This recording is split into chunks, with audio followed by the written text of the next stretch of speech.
Akkam jirtu daawwattoota keenya dubbii ijoo irra geenyee jirra. Dubbii ijoo har'aa keenyan akkuma daawwataa turtan gootota Itoophiyaa irratti kan xiyyeeffannu ta'a.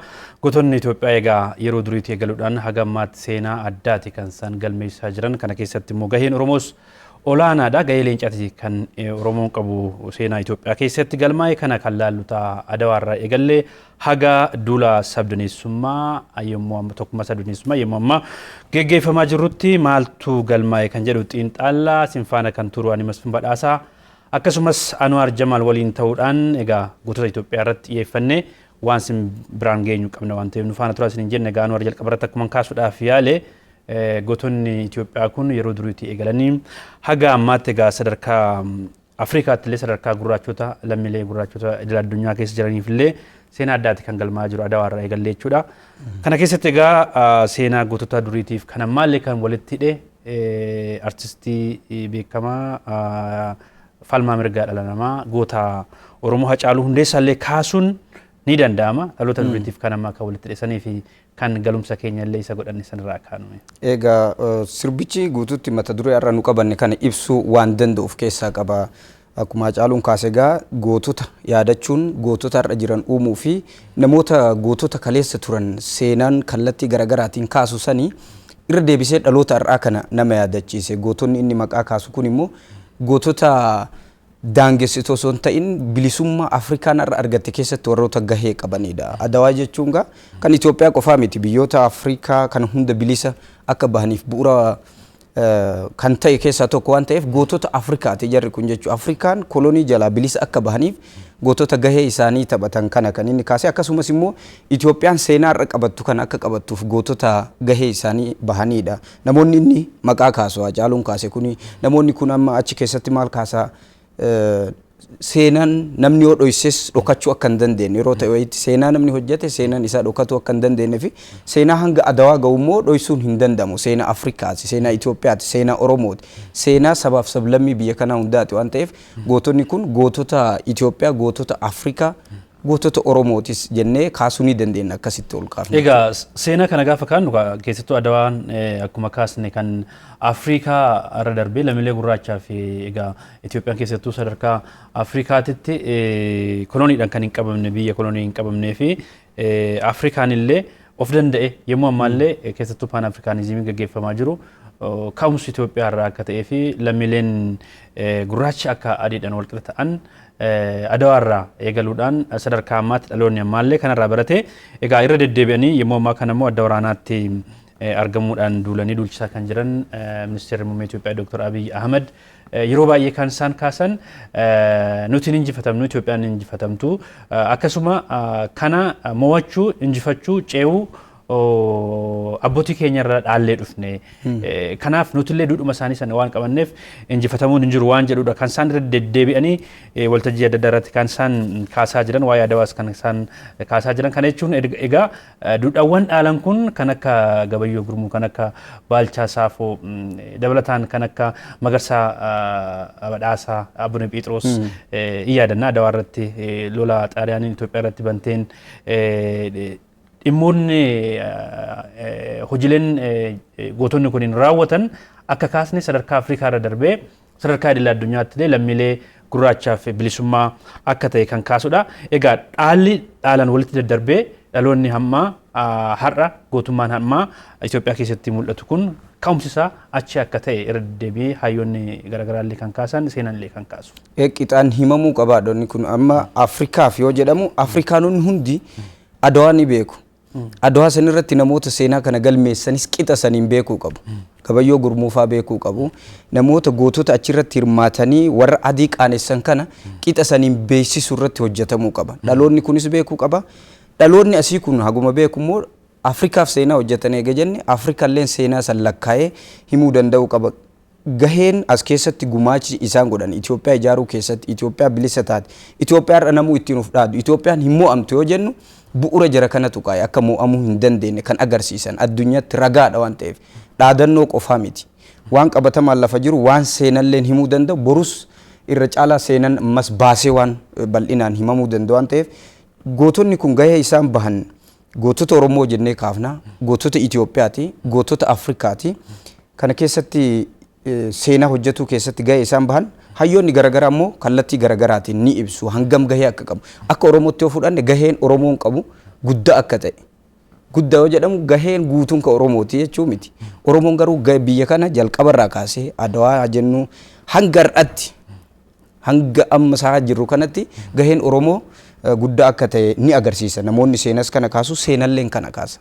Egaa keessattuu Adawaa gaafa kaasne akkuma jalqaba kaasuudhaaf yaalitti Magarsaa Badhaasaa Abuna Phexros keessattuu egaa amantaadhaan illee nama beekamaadha kan ture yeroo Xaaliyaaniin keessattuu Itoophiyaa weerarteetti lolli kun hammaannan gara biyya gara Salaalee deebuudhaan gara lolaatti erga seenanii booddee egaa booddee qabamanii gara Finfinnee illee erga dhufanii maalini kan irraa dhaaltu Xaaliyaanonni wal dhufanii abbaa amantaallee waan ta'aniif gama amantaatiin illee hawaasa kana qabachuudhaa fi hawaasa akka amansiisaniif walitti qabanii hawaasa akka amansiisaniif beellamanii egaa keessattuu Magarsaa Badhaasaa Abuna Phexros waltajjii san irratti illee nan argama hawaasaaf dhamsaan dabarsa jechuudhaan yaada isaanii fudhatee garas deeme egaa deeme garuu akka seenan mul'isutti maali kan inni kaasee ani biyya koo dhiisitii lafa kamiyyuu bitantoota kanaaf harka kan kennan abaara jechuudhaan waltajjii irratti kan inni dubbate egaa jalqaba kuni maal sitti mul'isa jalqaba san akka uummata amansiisuuf yaammatanillee ani lafa nama dhiisitii lafallee nan abaara yookiin nan hidha jechuudhaan akka abbaa amantaatti kan isaan dubbatanii egaa sababa kanaan Xaaliyaan illee abdii kuttee Adawaa irratti Abuna Phexros yookiin Magarsaa Badhaasaa ajjeesuun ishee kan yaadatamudha. Haa ta'uti Magarsaa Badhaasaa haa du'u malee duudhaan sun itti fufee yommuu ammaa kana yeroo baay'ee kan yaadachiisanii keessattuu Dr. Abiyyi biyyoonni dhiyaarra jiran birmadummaa Itoophiyaatiin kan dhufan yoo ta'e lubbuu kiyyan kenna malee birmadummaa Itoophiyaattiin bu'an jechuudha yeroo baay'ee kan isaan dubbatanii adda waraanaatti illee kan isaan argamanii yommuu ammaa kana lolanii lolchiisaa jiran tokko kana waan ta'eef egaa dhalli walitti darbee dhufe kun seenan gootummaa Itoophiyaa seenan gootummaa gootota Oromoo walitti darbaa dhufe kun yommuu ammaa kana akkaati kaaste dhaloota ammaa kana illee qaree injifannoo kan biraatiif qopheessaa akka jiru kan hubachaa jiru. Egaa yommuu ammaa kaa'ama yookiin yaadama Itoophiyaa keessatti giddugaltummaa biyyoonni lixaa kaa'anii fi weerara gareen shoror keessaa TPLF yommuu ammaa kana biyyattii irratti raawwateen keessattuu noomor jechuudha yookiin nigaa jechuudhaan sochiin eegalamellee sochii gurraachota hundaa sochii Afrikaa ta'ee yommuu ammaa kana Afrikaa irra darbee sadarkaa idil addunyaatti lolli kunillee kan gurraachota hundaa kan giddugaltummaa Afrikaa irraa cabsuu danda'u jedhanii xiinxaltoonni garaagaraa kaasaa kan jiran egaa dhaloonni ammaa kunillee kan durii san dhaalee hojii hojjetaa jiruun akka ta'e kaasuun ni danda'ama. Gootummaan hin dhaalamu akka jedhamu har'as namoonni egaa onnee itti horame biyya kana gootota hedduu kanarra maqaa isaanii dhoofnu kanatu asiin gahe gootonni kun osoo jiraatuu baatanii haalli har'a jiruu fi akka har'a jiru kun hundi jiraachuu dhabuu danda'a. Gootatu seenaa hojjeta waan ta'eef seenaan kun dhalootatti ammas qixaan himamee darbuu qaba. Gubbaa irra qabamee seenaa biyya kanaa keessatti akkaataan seenaan itti himamu mataan isaa rakkoodha. Namoonni kun dhugamatti seenaa waan hojjetaniif malee akka dhoyfamuuf yaadametti seenaa hedduun ammas kan dhokate ni jira. Kanneen namoota himame kanaatu muraasa kan irraa himame.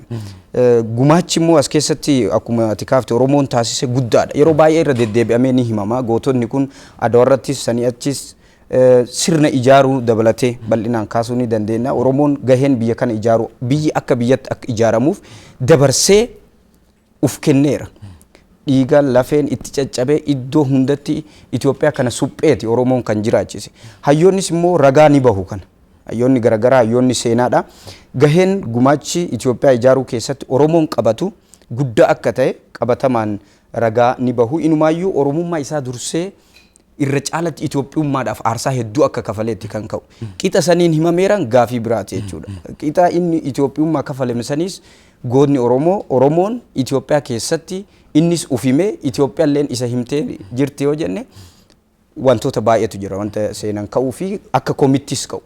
Hayyoonni waan kanarratti waan jedhan dhageeffannee osoo itti deebine. Egaa dhiibbaa garaagaraatiin akkuma kaasne egaa Oromoorraa akka dhiibbaan garaagaraa ture jira. Ofiillee ni manne kan biraallee isaaniif hin himne haa ta'u malee akka jalqaba immoo kaasne seenan egaa in turti malee dhibbattee ba'uun ishee seenaan dhugaa dhibbattee ba'uun ishee waan hin oolledha. Egaa Adawaadhaan wal qabatee amma akkuma kaasne kan akka baarotumsaa kaasuu hin dandeenya. Biyya kana sirna isaa ijaaruu keessatti birookiraasii sadarkaa siivil sarvisii ta'ee sadarkaa dhaabbilee mootummaa biyya keessa amma jiran kana dhaabuudhaan kan isaan gahu hin jiru waan ta'eef ammas egaa seenaan kan isaan yaadatudha. Egaa sadarkuma idil addunyaatti immoo alaabaa biyyattii ol kaasuudhaan kan akka Abbabee Biqilaa yaadanna bara 1960 akka lakkoofsa Awurooppaatti egaa Room irratti waggaa 25 Xaaliyaaniin Itoophiyaa wareerteetti miila duwwaadhaan injifachuudhaan bakka Musolooniin dhaabbatanii dhaadatanitti alaabaan biyyattii ol ka'ee mirmirfamuudhaan maqaan Itoophiyaa kan itti yaadatamee fi gaazexeessaan yeroo san irra deddeebi'ee kan ka'u Itoophiyaan nama tokkoon Xaaliyaanii wareertee jirti jechuudha. As qofatti injifatanii dhiifne hanga biyya isaanittis deemanii injifannoowwan garaagaraa gootonni galmeessanii jiru. Abdiisaa Gaafaa kaasuu dandeenya. Akkuma xiqqaaftee Abbabee Biqilaa fa'aa baay'eedha jechuudha. Himuu yoo ka danda'amu bal'inaan hayyoonni seenallee barreessuu kan qabanii amma seenawwan daban kana barreessuu irratti seenawwan hafan barreessuu irratti wanti jalqabamanii jira. Wanni sun sirnaan hundaafuu qixa inni hojjeteen himamuu qabaadha. Seenaa tokko gaafa barreessitu seenaa tokko jallistee kan tokko ol kaaftee kan tokko gadi buusurra namuu qixa inni hojjeteen waan badaa inni hojjetes waan gaarii inni hojjetes galmaa yoo ta'e seenaa sirriin argatuun ni danda'ama. Egaa gidduutti immoo akkuma kaasne keessattuu hayyoonni maal jedhanii waan jedhu daawwanneeti walitti deebinee ammas nufaana tura. Dubbii ijooti daawwataatii kan jirtan nu hordofaa. Itoophiyaa keessatti Oromoon goota kumaatama gumaachee warra lafee isaaniitiin Itoophiyaa utuban gandaaf teebbaa mala ganda Dajjaa Magarasuu Abbaa Booraa ganda Baalchaa Saafoo Roobalee. Oromoon mootummaa yookaan immoo jireenya biyyattii tana keessatti mootummaa ijaaru biyya ijaaruudhaaf gahee guddaa akka taphachaa turedha jechuudha. Itoophiyaa amma jirtuuf bu'uura kan uume seenaa keessatti saba Oromoo 1620 ላይ ኢትዮጵያን አንድ አደረገ። እስካሁን እስካለንበት የኦሮሞ አሻራ የሌለባት የኢትዮጵያ ታሪክ አናገኝ። የኦሮሞ ሕዝብ ለብሔሩ ከታገለው ይልቅ ለኢትዮጵያ የታገለው ትግል የበለጠ ድርሻ ነው።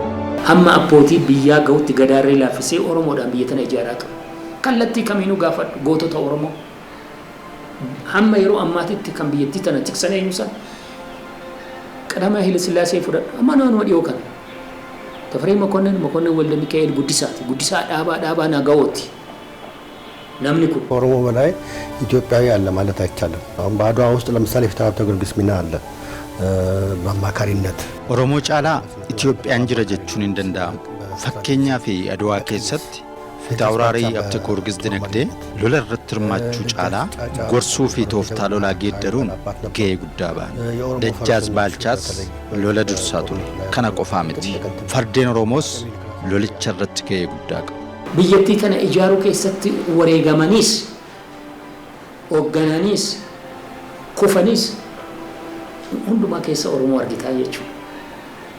Inuma seenaa argita. Bakka baay'eetti they are the king makers jedhu. King makers jedha dhugaa. Eessatti biyya kanattis Gondorittis asitti qusee diinagdaati king makerii kan ture. Haile Sillaasee aangootti fidee Iyyaasuu kuffisee kusee diinagdee kan fitaraadhaa Abte Giyoorgis Iyyaasuunis Oromoodhuma ilma Nugus Mikaa'el jechuun Mahammad Alii jechuudha. Argitee biyyattii sana kan ijaare eenyu Mahammad Alii yookaan Nugus Mikaa'el Goobana fi kusee diinagdee yookaan Abte Giyoorgis. Egaa yaada hayyotaati kan daawwannee walitti deebinee keessattuu hayyoonni kun kan isaan kaasan egaa ijaarama biyya kanaa keessatti gaheen Oromoo olaanaa ta'uu isaatii fi Adawaadhaa dabalatee bakka hundatti waraana gaggeeffame irratti illee maacoo dabalatee kan akka Garasuu Dhukii egaa hooggantoonni waraanaa hedduun kan akka Balaayii Zallaqaa kan akka Kabbadaa Buzunesh kan akka Koloneel Abdiisaa Agaa seenaan isaanii egaa sadarkaa Afrikaa irra darbee sadarkaa idil addunyaatti illee kan yaadatamanii baay'eedha. Egaa yaadonni hayyoonni nu kaasan illee kanuma akka deeggarudha. Egaa dhalootuma hammaati illee kan lalloote haaromsuma yeroo dhiyoo waggaa 3 dura gaggeeffameen keessattuu sochii qeerroon fi qarreen Oromoo taasisaniin sochii sabaaf sablammiin biyyattii kanaa taasisaniin kaabaa kibbaa dhiyaa walitti fiduudhaan akka wal fixinsi biyya kana keessatti hin raawwanne gochuudhaan egaa haaromsi Dr. Abiyyiin eegalame yemmuu ammaa kanallee waggaa sadii durallee haaromsa kana kan fidee fi haala Itoophiyaa keessa jiru hubachuudhaan sochii qeerroo hubachuudhaan qarree hubachuudhaan haala sabab sablammii hubachuudhaan biyyi akka gara tokkotti dhufee tokkummaan sabab sablammii akka cimu kan taasise kaasuun ni danda'ama. Egaa kunis gara fuulduraatti seenaan dhalootatti darbuudhaan akka itti fufuu qabu akkasumas gaheen amma Oromoon gumaachaa jiru sadarkaa biyyaatti sadarkaa Afrikaatti gumaachaa jiru kun egaa galmaa'ee taa'uun akkuma jalqaba kaasne murteessaa akkuma ta'e dhalootatti dabarsuudhaaf immoo egaa qalmeessinee teechisuun barreessuun kana caalaa qopheessuun akkuma jiru ta'e dhimmoonni dur turan amma jiraniif egaa haalli isaa walaa jijjiiru malee yeroo yerootti jijjiiru malee gootonni yeroo yerootti ammas goonni akkuma darbu goonni kabira dhufaa akka jiru kan mul'isu. Keessattuu ammoonni yeroo baay'ee gootota Oromoo jedhamu adda waraanaa qofarratti namoonni akkasitti yaaduun hin barbaachisu. Gootni adda hundarra jira. Yoo laaltee yeroo baay'ee goota yoo jedhamu nama waraanarra ture yookiin waraana keessatti adawaa qofa kaafnee osoo hin ta'in Oromoon gootummaan isaa sirna ijaaruu hundaan kan agarsiisa. Sirni gadaa akka itti ijaarame gootummaa Oromoo argisiisa. Sirna qabaachuu Oromoo argisiisa. Addunyaa irratti uummata akkamii Oromoon akka ta'e argisiisa. Namoonni sirna gadaa ijaaran sun gootota. Itoophiyaafis addunyaafis Afrikaafis sirna dimokiraasii lafa kaa'an sirna ilmi namaa ittiin bulu ittiin wal hoogganu biyyi ittiin ijaaramu ijaaran. Gootummaan kana caaleen jiru. Adda waraanaa qofatti fudhatamee laalamee waa'een gootummaa yookaan waa'ee waraanaa qofatti ka'uu osoo hin taane sirna ijaaruu akka duratti ati kaaftee Itoophiyaan caasifamarra qabdu birookiraasii Itoophiyaa sirnoota Itoophiyaan ittiin bultu akka biyyatti biyyi kun sirna ittiin bultu kan mijeessan maal jedhan hayyoonni reefu abbaa malaa nama gorsu argitee akka itti biyyi kun dizaayin ta'ee itti hojjetamu namoota gorsaa turaniitu jiru. Bara 19 sirna gadaatiin biyya kana ijaaranii tokkummaa biyya kanaa fidanii Oromoon gahee qaba. Waan biyyi kun hojjette keessatti Oromoon gaheen inni qabu guddaadha. Kanaafuu adda hundarratti atileetiksii yoo fudhatte alaabaa Itoophiyaa fi Itoophiyaa maqaa Afrikaa baatuudhaan daraartuu tulluu fa'aa kaasuu dandeetta. Maqaa Oromoo qofaa miti kan baatte maqaa Itoophiyaa maqaa Afrikaa addunyaa irratti argisiifte. Goota Afrikaati jechuudha. Kanaafuu namoonni akkanaa seenaa namu haaluu hin dandeenye dabsites barreessitu ka ufiin uf qajeelchuu danda'u. Seenaa namni barreesseef jallatuu miti jechuudha baduu hin danda'u. Namoonni hedduun jallisuu yaalaniiru namoonni hedduun dhoksuuf yaalaniiru garuu gootota dhalchee seenaa san kan baasan kan mul'isan kan addunyatti agarsiisan har'a wanni kaleessa isaan hojjetan sun har'as dhaloota irratti bu'aa buusaa akka jiru kan agarsiiftu. Kanaafuu gootonni Itoophiyaa kun adda hundarra jiru. Adda waraanaa qofarratti yeroo waraanni dhufu qofarratti osoo hin ta'in sirna ijaaruu fi keessattuu Oromoon kana keessatti gahee guddaa qaba. Gootota Itoophiyaa gaafa jennu jarri kun gootota Oromoo jedhamu namoonni rifatuun hin jiraame goota Itoophiyaati miti yookiin Itoophiyaan ofirraa dhiibdi Oromoolleen Itoophiyaa irraa dhiibatuun hin jira. Namoonni kun aarsaa kan kafalan adawaa kan deeman Oromoo qofaaf miti. Afrikaaf Itoophiyaaf deema waan ta'eef namoonni kun gootota Itoophiyaati. Kana seenaadha waan ta'eef waan ati jaalattee yookiin jibbitee dabsitee lakki Oromoo ta'uu qabanii yookiin Itoophiyaati jettuu miti. Hojii isaan hojjetan lafa kennaaf waan ta'eef irraa gadi xiqqeessus ittis dabaluu osoo hin ta'in waanuma isaan hojjetan osoo himnee fi dhaloota waan guddaa dhaalchisuu danda'a. Addunyaallee waan guddaa irraa baratuu danda'a. Qixa saniin immoo himamuu qaba. Egaa seenaan kun odoo himne himameetu akkuma kaasne immoo egaa irra deddeebi'amee yeroo amma duula birmadummaa yookiin duula tokkummaa sabdaneessummaa yemmuu ammaa kana kaaba biyyattiitti gaggeeffamuun illee adawaadhaan kan walitti fidaa jiran xiinxaltoonni tokko hayyoonni tokko keessattuu yemmuu san akka ati amma kaaste waa'ee biyyaa waa'ee naannoo waa'ee sanii osoo hin taane tokkummaadhaaf sabab-sablammiin biyya kanaa bahuudhaan adawaa irratti injifannoo adii injifachuudhaan waan hin yaaddamne xaaliyaan injifachuudhaan kan isaan galmeessan. Egaa injifannoon achirratti galmaa illee kan saba tokkoo kan kana osoo hin taane kan saba Itoophiyaa kan sabab-sablammii Itoophiyaa akka ta'e kan ka'uu fi yemmuu ammaa kanallee haaluma saniin birmadummaa biyyattii irratti kan hojjetamaa jirudha. Egaa akka kaasne Walaayittaadha kan Woxoonaa dhufee adawaa irratti injifachuun egaa dhimmi birmadummaa biyyaa irratti dhufe saba hunda Itoophiyaa hunda lammiilee hunda kan ilaallatu akka ta'ee fi dhimmi kun egaa dhalootaatti darbuun irra jira. Tokkummaa biyyaatti irratti tokkummaa biyyaalessaa irratti rakkoon uumamnaan egaa sabab-sablammiin biyyatti tokko ta'ee akka duulu akkuma kaasne seenaa kan nama dhuunfaa osoo hin taane hawaasni illee seenaa gootummaa akkasii akka qabu hawaasni Itoophiyaa sabab-sablammiin Itoophiyaa keessa jiru gootummaa akkasii akka qabu seenaa amma yemmuu ammaa kana galmaa jiru irraa hubachuun seenaa adawaa irratti galmaa irraa seenaa maacoo irratti galmaa irraa hubachuun ni danda'ama. Egaa waan dhuunfaadhaan namni tokko galmeessu akkuma seenaan akkuma galmeessu akkuma jiru ta'e egaa hawaasni illee gootummaa akkasii qalbii injifachuu akkasii akka qabu kan namatti mul'isudha. Egaa gidduutti immoo keessattuu irra deddeebi'ee waltajjii garaagaraa irratti pirezidaantiin mootummaa naannoo Oromiyaa Obbo Shimallis Abdiisaa ergaa isaan dabarsan hawaasni yookiin sabni goota qabu seenansaa hin badu jedhanii yeroo baay'ee kan isaan dabarsanii mee yaada isaanii immoo kan qopheeffamne ni qabna san dhageeffanneet marii keenya walitti deebinaa ammas nu faana tura. Uummanni goota hin qabne seenaan qabu. Uummanni goota qabu seenaa qabu. Gootonni kaleessaa waan kufaniif uummanni keenya irra seenaa qaban. Gootummaa har'a muummichi ministeeraa keenya raawwachaa jiru. Raayyaa ittisa biyyaa keenya raawwachaa jiru.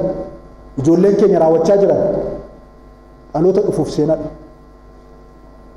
Utuu as teenyu utuu amma kana geenyee jirru tuffatamnee utuu diinni nutti seenee jiraate dhalaaf dhalchi keenya nama hin ta'u.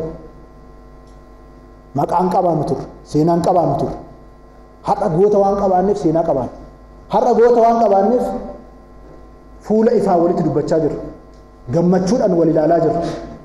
Baga ijoollee goota qabaattanii, baga uummanni keenya goota, haati Oromoo baga goota deessee isin jechuun barbaada. Egaa akka isaan kaasan keessattuu jalqabartis akkuma kaasaa dhufne sabni kun biyyi kun kan haga kanaan birmadummaadhaan turuu danda'e birmadummaa biyyaa jennee har'a nuti kaasnu kana akka seenaatti kaasnu kana hoggaa dheeraa booddee dura Adawaa irratti kan inni galmaa'edha. Akkasuma seenaawwan garaagaraatti gootawwan waltajjii garaagaraa irratti darbanillee isaan darbanillee gootummaan isaanii itti fufuudhaan dhaaluudhaan sabni kun har'aas gahuu danda'eera. Itoophiyaan har'aas gahuu dandeecheeti. Egaa sadarkaa Afrikaattis sadarkaa addunyaatti maqaan ishee bilisummaadhaan akkanatti kan yaadamuuf wareegama yookiin aarsaa gootonni kuniin kaffalaniin akka ta'edha kan isaan kaasan waltajjii kanarratti. Egaa uummanni Oromoo har'a haala kanaan kan jiru seenaan isaa kan himamu gootonni hedduun aarsaa itti kafalaniiti.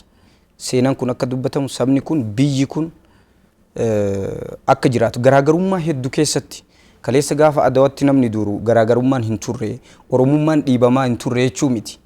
Achuma keessatti osoo dhiibamu garuu birmadummaa biyyaa dabarsanii akka hin kennin. Oromoon kaleessas nama biyya isaa ganu akka hin qabne. Biyya isaa dabarsee faayidaa birootiif akka hin gurgurre. Rakkoo jiru uf keessatti qabatee birmadummaa biyya isaa addunyaa irratti waa'ee koloniyoo kaaftee irra Itoophiyaan biyyan koloneeffatamin kan jedhamee himamu kuni gootonni kun aarsaa osoo kafaluu baatanii har'a seenaa kana himuu hin dandeenye. Dhaloonni har'a jiru kunis immoo afaan guuttatee dubbachuu hin danda'u. Har'a san dhaalamee hojii kaleessa biyya namoonni gootonni kun tursiisan tursiisuu qabna. Dhaloota kanarratti cabuu hin qabu. Dhaloota birootti darbee biyyi kun itti fufuu qaba jedhamee murteewwan har'a darbanii biyya kana diigumsarraa hambisuudhaaf seenaa abbootii keenyaan balleessinu jechuudhaan hojiin hojjetamaa jiru. Dhugamatti gootummaan kaleessa ture sabni kun odoo goota qabaatu baate har'a biyya kana bittinneessee biraa deema ture. Biyyi kun osoo goonni Oromoon sabni kun qabaatu baate Itoophiyaa biyya jedhamu kun ijaaramee haala har'a jiru kanaan jiraachuu dhabuu malan. Gaafni Afrikaa haala har'a jiru kanaan Oromoon yoo laalte walitti suphee Keeniyaarraa kaasee kallattii hundaan Oromoon suphee gaafa Afrikaa teessise kun jiraachuu dhabuu danda'a. Afrikaan mataa isii Taaddasaa Birruufaanti kaasanii Neelsan Maandeelaa fa'aa leenjisuu baatanii gahee kana odoo Oromoon bahuu baate gootonni Itoophiyaadhaa bahuu baatanii gootonni Afrikaa har'a jennuun kun bahuu baatanii Afrikaan kunis haala har'a jiru kanaan bilisummaa har'a qabuun lakkinatti hin dhufina ani biyya bilisaati warra adii kaleessas qaanesseera har'asiin qaanessettee seenaa dubbattuu hin qabdu.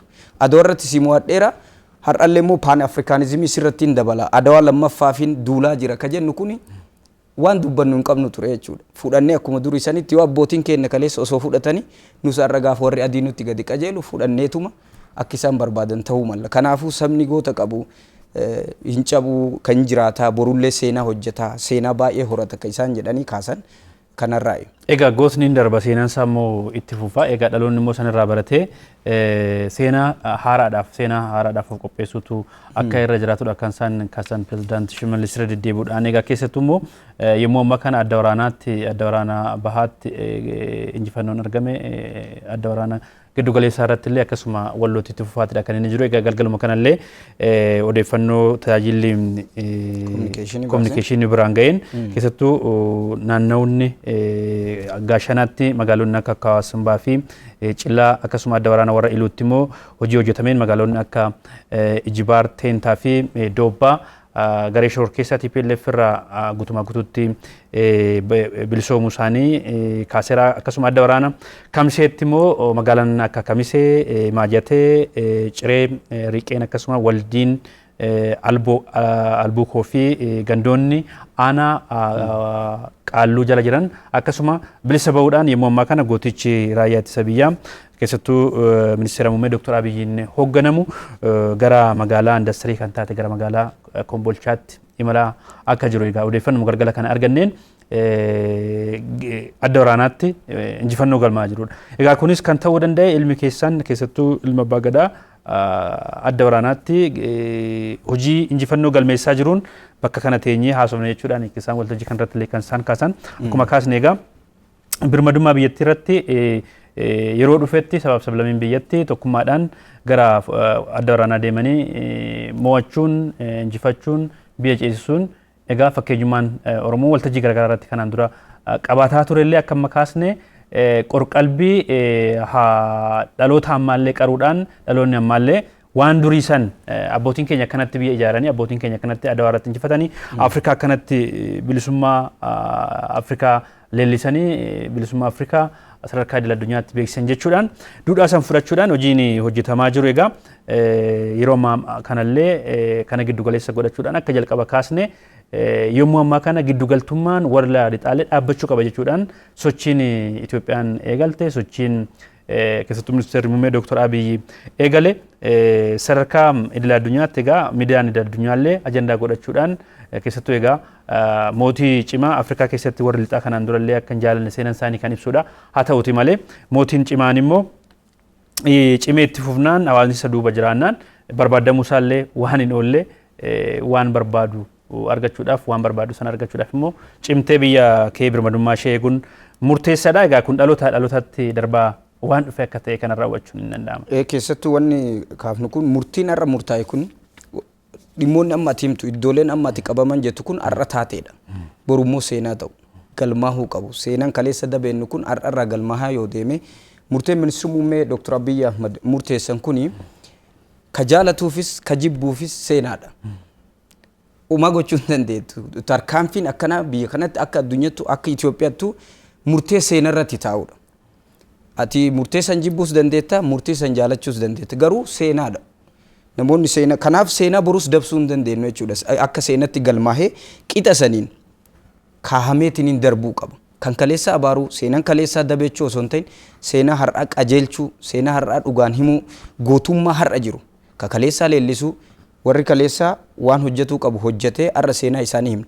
Seenaa har'aa kanas immoo qixa saniin himuudhaaf har'a irraa kaanee seenaadha inni qabannee osoo hin dabsin osoo hin cabsin ilaalutu nu barbaachisa malee yeroo ta'e wayii dhaloonni darbee dhokatee akkuma durii sanitti yeroo dheeraa fudhatee seenaa baasuudhaaf har'as deemamuu hin qabu waan ta'eef qixa oolmaa har'a gootni oolu kun tokko tokkoon waraana kana keessa taatee biyya kana dabarsaa jirtu keessatti waan ta'u hedduudha kan ibsamuu malu hedduudha gootummaan mul'ate dhaloonni ammaa gootni keessa akka jiru kan agarsiisan murteewwan gurguddoo fi namoonni hedduun aarsaa kafalanii biyya kana har'allee akkuma warra kaleessa goototeen nutti kaasatti kan jiran. Kanaafuu isaanis dirqama namni goota jedhamuudhaaf yeroo ta'e turee badee wareegamee osoo jiru osoo moo goota ta'aa deemuu qabu malee erga wareegame erga badeen booda qofaa miti goota ka jechuu qabna. Har'a namni hojii hojjetee goota jedhamee har'a namni balleesse immoo har'uma abaaramuu danda'uu qaba. Yeroo seenaa biyya kana keessatti kan balleesses kan tolches erga inni deeme booda kan abaarrus kan dhaannus wanni sun sirratuu qaba. Egaa keessattuu kabayyatu namni erga darbee booddee goota jedhamee faarsuu dhaloonni ammaallee irra deddeebamee kan ka'u dhaloota seenaa durii qofaan faarsuudhaan adawaa irratti abbootiin keenya akkasitti injifataniiru.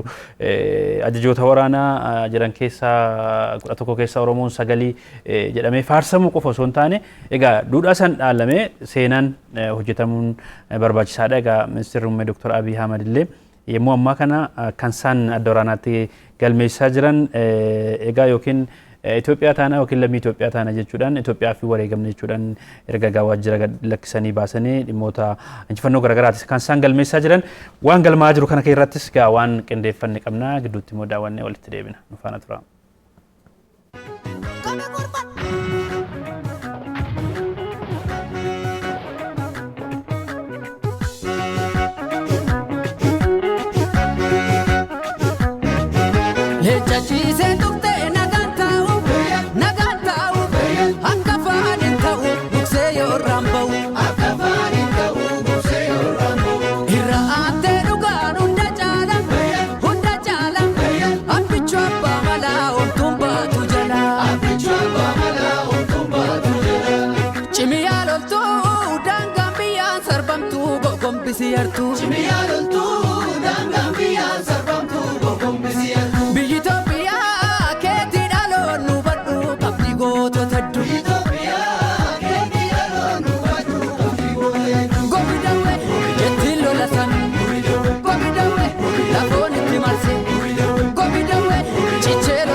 Egaa gootummaan adda waraanaatti galmaa jiru kan daawwannee deebine keessattuu egaa gootummaan abbichuu kun sirbi Caalaa Bultumee egaa artistoonni keenya illee gootonni akkuma kaasne seektara hundarra kan jiranidha. Keessattuu abbichuu abbaa malaa jedhee gaafa Caalaan weellisu seenaa abbichuu waggaa 16 keessattuu xaaliyaanidhaan wal loluudhaan umuriin isaa xiqqaa ta'ullee abbaan isaatii fi obboleessi isaa weerara xaaliyaanii kana waan jalaa du'eef booddee egaa waraana horatee waraana hoogganuudhaan xaaliyaanii biyya balleessuu irratti gahee olaanaa kan baate mucaan abbichuu jedhamu. Egaa abbichuun keessattuu Dr. Abiy kitaaba isaa Satata jedhu keessatti waan gabaabaa barreessanii jiru. Haa ta'uuti garuu san dura seenaan waa'ee abbichuu namni sirriitti galmeessee lafa kaa'e Itoophiyaa keessas ta'ee hayyuu Oromoo keessa baay'inaan kan hin mul'annedha. Kanaaf ka jalqaba kaasnellee seenaan galmaa'atee jiru kun galmaa'ee dhalootaa dhalootatti kan darbu yoo taane akka durii egaa afoolaan hin dabarsine yoo jenne keessattuu Oromoon baay'inaan kan barate afoolaan dabarsuudha wanti barreeffamee lafa taa'u jiraachuu akka namatti mul'isu dhaloonni amma injifannoowwan galmaa jiran waan sadarkaa Afrikaa sadarkaa addunyaa sadarkaa Itoophiyaatti dhaloonni ammaa kun darbuun isaanaaf waan ta'e dhaloota itti dabarsuun barbaachisaadha.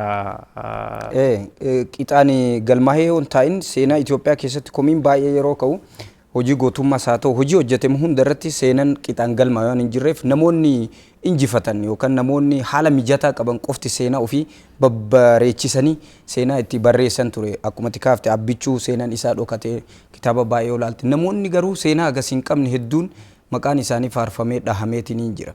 Har'as kakaleessa irraa barannee kakaleessa sirreessaa akkuma deemamu hayyoonni ni jiru hayyoonni seenaati namoonni ogummaa kana keessa jiran hundinuu namni dhimmame kamiyyuu seenaa galmeessuudhaaf qixaayyoon kaahin borus uummata Oromoo yoo fudhatte gootota Oromoo yoo fudhatte gootota Itoophiyaa Afrikaa kana yoo fudhatte wanni seenaa isaanii sirnaan buusuu dhabuudhaan Oromoon Itoophiyaa ijaaree osoo jiru Itoophiyaa irratti aarsaa kafalee osoo jiru dhiiga fi lafee isaa caccabsee Itoophiyaa tiiksee osoo jiru gootota Itoophiyaa ta'uu isaa irra ejjatee dubbatu irratti hanqinatu jira. Akkasuma immoo Itoophiyaalleen immoo gootummaa Oromoo kana dubbachuudhaaf afaan keessa qabatti. Kana ifatti baasanii uummanni Oromoos gootummaa isaa of qofatti immoo osoo hin ta'in nama birootti simu addunyatti immoo Afrikaadha goota Afrikaa goota Itoophiyaa eega jenne namoonni biroo qixa saniin akka isu hubatan seenaa kanan qaba jedhee gootota Itoophiyaa ijaaruu keessatti kan jedhu kun har'a waggoota meeqan booda amansiisuudhaaf aanaa jettee itti himuudhaaf wanni deemamu kuni kaleessa seenaa kana galmeessanii kaayee sabni kun kiyya biyyi kun kiyya natu ijaare Itoophiyaa keessatti gaheen qaba qixa saniin immoo Itoophiyaa keessatti dhaadatee qoma dhahatee jiraatu danda'u. Barsiifanni badaan kabraamoo kan Itoophiyaa keessatti baratamee jiruu fi amma dhaloonni nammaallee sirrii sun irra jiraatu keessattuu seenaawwan galmaan kun egaa akkuma kaasne wanti gaariin illee galmaa'uu danda'a wanti yaraan illee galmaa'uu danda'a seenaan waan lamachuu kan of keessatti qabatedha. Yeroo tokko tokko seenaan gaarii yoo ta'e fudhatu injifannoo wal saamu yoo seenaan waan yaraa ta'e immoo siif kennu wanti kunillee egaa wanta amma kaasne saniif keessattuu wanti qixa sirriidhaan galmaa'ee dhalootaaf darbuutu itti barbaachisaa. Egaa hayyoonni immoo waan isaan kaasan qabu dhimma kanarratti sa'aatii keenya wajjin deemnaaf yaada hayyotaa gidduutti immoo daawwannee walitti deebina nu faana tura. Dirree lolaatirree waan tokko tokko kan deemaa jiru kan arginu anatu injifannoo fide ebeluun akkas ta'ee wanta jedhu kana jira. Anatu biyya qabee jira ebeluun keessaan qabu kan jedhu kana jira. Kana sirriitti irratti qabsaa'uu qabna jechuudha. ሁላችንም ኢትዮጵያን በማስቀደም በአርበኝነት ስሜት መሄድ አለብን ማለት ነው። ይሄን አርበኝነት ደግሞ ማሳደግ ይገባል በህዝብ ተጠቃሚነት ላይ የአመራራችንን ሀገራችን ያላትን አመራር ማሳደግ ይኖርብናል። አሁን ያሉን አመራሮች ጠንካራ ስለሆኑ እዚህ ደርሰናል። ግን በሁሉም መስክ አመራር መገንባት ያስፈልጋናል። ኢትዮጵያ ከንጀረምት ኩኒ ብየ ኬኝ ኦሮሞማኒስ kanuma keenya warra lamaan kana walitti nationalismin lamaan negotiate gochuu qabu jedha. We have to able to make sabboonummaa Oromoo fi sabboonummaa Itoophiyaa kana akka walitti dubbatan akka waliin hojjetan akka cooperate godhan gochuu qabna jechuudha. Kanaf we have to bring them to the table and they have to negotiate. Taateewwan amma ta'amaa jiru kana qabatamaan jechuudha. Qabatamaan in picture qabatamatti dookumentii godhee kaa'ee dhaloonni dhufu sun Oromoon maal fakkaata? Biyya ijaarurra maal fakkaata? Seenaa biyya kana weerara alaa irraa tiksuu irratti maal fakkaata waan jedhu sana faayil ta'ee ol ta'ee dhaloonni dhufu ammoo akka seenaa gaariitti dabarsanii even Itoophiyaa irra dabarsanii gaafa Afrikaa irra darbee seenaan Oromoo gaheen Oromoon biyya Itoophiyaa ijaaruu keessatti gaafa Afrikaa ijaaruu keessattis qabu bahee akka mul'atu shoora mataa keenyaa bahuu qabna jedhee ilaala. Tokko hayyoonni seenaa dabe sana qajeelchanii barreessuu qabu. Lama miidiyaan ammoo wantoota taatee amma ta'amaa jiru kana qabatamatti kaa'ee dhalootaaf gaafa ol kaa'ee dhaloonni dhufu ammoo isa kana fuudhee gara fuulduratti tarkaanfachiisuu keessatti gahee olaanaa taphachuu danda'a jedhee ilaala. Egaa yaada hayyoota siyaasaa federaalizimiiti kan daawwannee walitti deebine egaa jalqaba kan kaase Anwaar Charnatti hordofaati hayyuu federaalizimiiti kan isaan kaasan keessattuu yemmuu ammaa kana amma keessattuu dhaloota ammaa kanaaf amma Hacaaluun dhufee Adawaan keenya jedhutti dhaloonni irraa qollifachaa ture kan inni ture. Haa ta'uutii garuu akka kaasne lafeen abbootii isaa dhiigni abbootii isaa Adawaa irratti kan caccabee dhangala'ee bilisummaa Afrikaa gurraachota Afrikaatiif gumaache. Saniif irraa qollifatu odoo hin taane Itoophiyaa ijaaraa jira. Itoophiyaan kan isaati. Dhaloonni ammaa beekutu irra jiraata waan ta'eef kana kan isaan dhaamanii.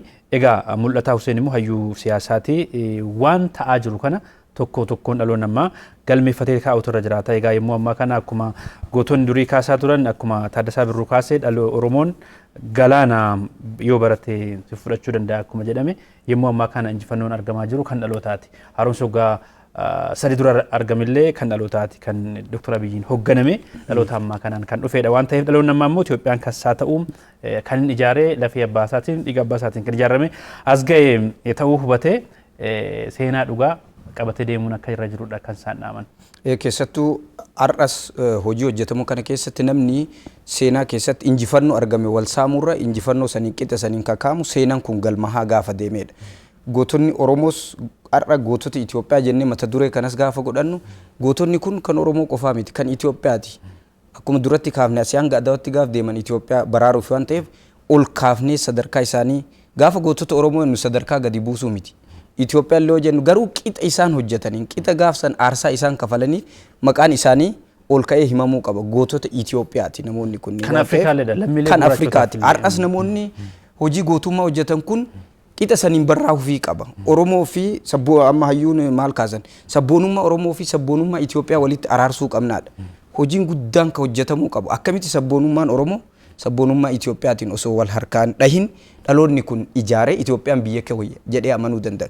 Warri kaleessa gootonni irra kaafnu kun akkamitti sabboonummaa Oromoo qabatanii Itoophiyaa ijaaran. Sabboonummaa Itoophiyaa har'a Itoophiyaan ittiin sabboonummaa Itoophiyaa qabnu warri jedhu ittiin uf dhaadatu kan akkamitti ijaaran oromummaa isaanii osoo hin gatin sabboonummaa lamaan isaan itti wal araarsan san dhaloonni har'as gattaa'ee araarsee oromummaanis Itoophiyummaanis kiyya jedhee qabatee biyya abbootiin isaa ijaaran kana dabarsee seenaa ofii gurguruu osoo hin ta'in seenaa ofii sirrii lafa kaawwatu dhaloonni kan qabu hayyoonnis namoonni miidiyaas guyyaa guyyaadhaan taatee irra ta'aa jiru kana argan kun kaleessa namoonni barreessan dhabuu maluu danda'a carraan barreessuu jiraachuu dhabuu danda'a carraan seenaa san ol kaa'uudhaa fi argachuu jiraachuu dhabuu danda'a har'a immoo carraan sun jira kanaafuu kama kaleessa abaaruu qofa osoo hin ta'in har'a hunda namarraayyuu seenaan kun jira boru dhugaadhaan lafa kaa'amee gootni Itoophiyaa goota Itoophiyaati goota Afrikaati gootni Oromoos qixa saniin gahee isaa bahateera jedhamee akka kaa'amuuf. Egaa Dr. Abiyyi guyyaa jalqaba adda waraanaatti argamuudhaan kan isaan dubbatan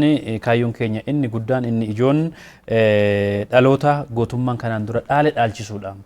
Ilmaan kiyya gootummaan kanaan dura abbootii kiyya irraa dhaale dhaalchisuudha. Isaan immoo waan hojjetan isaantu beeka jechuudhaan kan isaan hojii mana yookiin asaayimentii kan isaan nuuf kennan egaa dubbii ijoo keenya har'aaf jenne kan gootota Itoophiyaa irratti xiyyeeffate kanumaan kan xumuru ta'asin faana kan turan Masfin Badhaasatiif Anwaar Jamaal waliin ta'uudhaan nu hordofuu keessaniif ulfaadhaa isiniin jenna tamsaasni OBN itti fufaa daawwadhaa.